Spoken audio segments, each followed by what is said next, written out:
Greetings everyone, my name is Altairyan and welcome back to the second episode of Lizzy, the Last Sorceress. If this is your very first time tuning in, I advise you to go to the very first episode so you can follow the story from the beginning, link in the description down below. For those who have already seen the previous episode, let's continue. Lizzy holds out the pendant in front of her. Whatever this is, must be pretty damn important that they sent 2 law enforcer drones after it. Knowing her brother pretty well, he doesn't do stupid stuff without a good reason. Lizzy looks one more time towards the direction where the fighting noises are coming from. I'll come back for you, brother, I swear. Turns around and she starts growling on the garbage dumpster. And from then on, she stretches out her arms and tries to hoist herself up on the ventilation system. Then she tries to inspect how the dog got all the way on the windowsill. Maybe I could bend the metal plating of the skyscraper to create a footholding.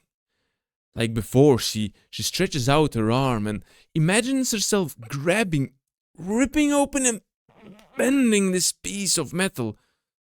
She releases the tension from her arm. She suddenly feels as the exhaustion flows over her body. Ooh. My God. Oh, I did it. Alrighty. 1, 2, jump! And she jumps. Thankfully, the foothold is strong enough to give her just enough airtime to reach the metal grate, the window. And from then on, the billboard and the top of the roof is easy enough. As she comes next to the dog. Alright, buddy, I made it. I did it, just like you. Another second too late as the 2 eye-shaped enforcer drones hoover into this dead end. Commencing scan.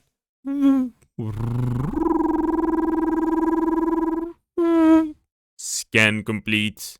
No life sources detected. Commencing transport suspect.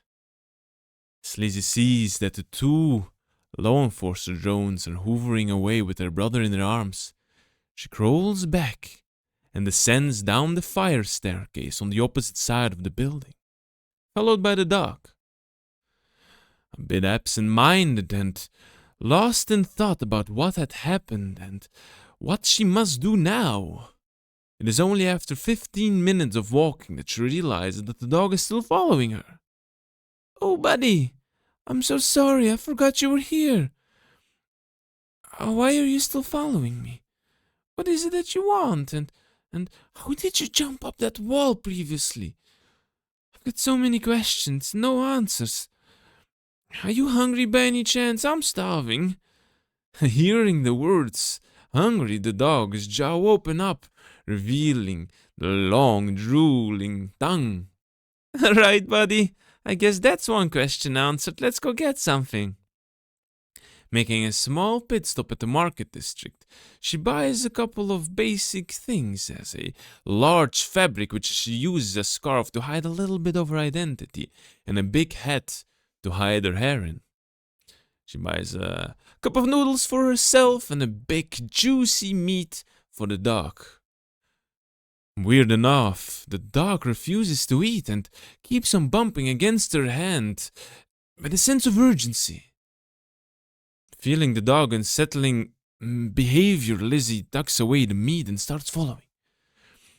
They pick up the pace slightly as the dog starts to run in front of her, guiding the way through the streets, further and further to the edge of the district, to what seems to be a construction area for yet another salvage factory.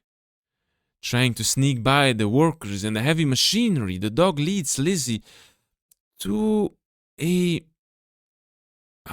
bridge area underneath where there is a crack in the wall, reveals a small cave opening. Right before entering, Lizzy stops, hesitates, goes into her bag and gets out a small flashlight, which she always carries with her. She steps inside.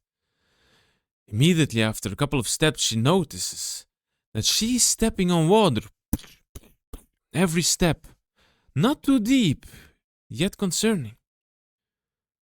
After a small minute, I would say, of going in deeper through not too difficult of a cave system, the dog comes to a halt and starts digging in a puddle. Heavy, faster and faster, looking at Lizzy.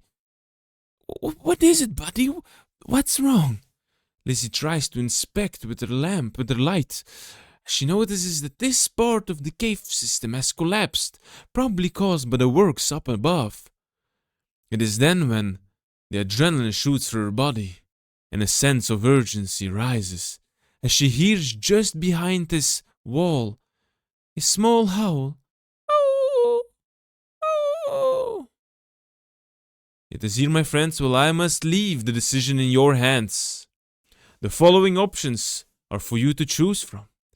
Does Lizzy use her final strength and rips open the wall with magic?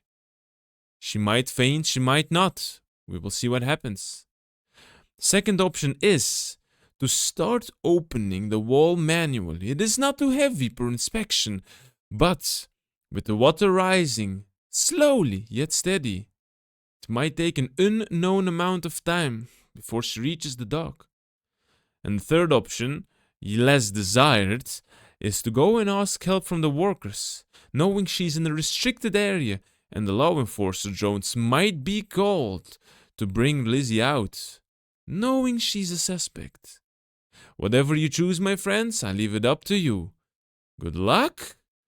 Don't forget to leave a like, subscribe, drop a comment down below, and I will see you in the next episode. Have a good day, everyone.